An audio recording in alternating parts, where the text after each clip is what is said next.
Another popular way of converting a color image to black and white is using the channel mixer. So I will choose that and I will apply it as an adjustment layer coming up to this icon, and it applies the channel mixer layer and opens up the properties panel. Now essentially I'm just going to check monochrome and it's going to give me default values of 40, 40, and 20. Essentially the rule of thumb is you want these three color channels to add up to 100% depending on how you want to drag and change them. Because as you drag and change them, the percentages will shift, right? And it tells you right here, like, okay, you need 47 more somewhere to figure out where you need that. And essentially see how it keeps a running total of 100% so that it does the math for you. So that part is nice. But one of the things that's my favorite, do you remember the grayscale mode change, how it had pretty good advantage of being super quick? The disadvantage was that it threw away 2/3 of your image file and allowed you no further control. But one of the benefits is it gave you a very specific red, green, and blue color ratio that was based on the average color responsiveness of the human eye, and it actually closely simulated the tonal range of +X film. Now, I shot +X film for about 15 years, so I really love it. So here in channel mixers where I would use that. So essentially the red channel, it should be 30%. I'm just selecting it and typing. The green should be 59% because our eyes are more sensitive to green light, which is why in your digital cameras, if you're using one with a bare pattern, for every pixel site, you have 2 green receptors and a red and blue receptor. So you have double the green receptors in your cameras. And then blue is 11%. That totals 100. So again, that's red 30, green 59, blue 11. You don't have to do this for you. I just like this particular look. And then I'll maybe tweak it just a little bit if I see something that I want to increase. I want to make the red's a little darker, the green's a little lighter. And I really enjoy that mixture for channel mix.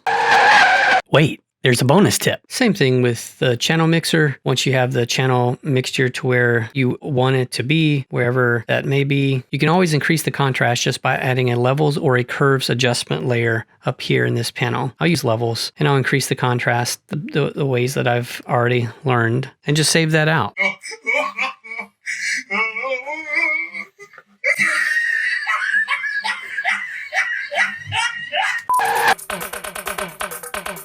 Hey, what are you still doing here? It's over. Go home. Yes! That's awesome! What? You just took one in the jugular, man! Whoa! Yes!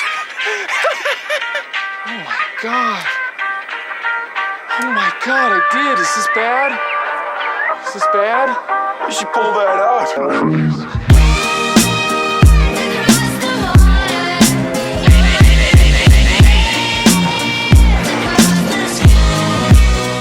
Hey, you stayed to the end. You know what that means? You're awesome. I'm talking about you. Now get out of here.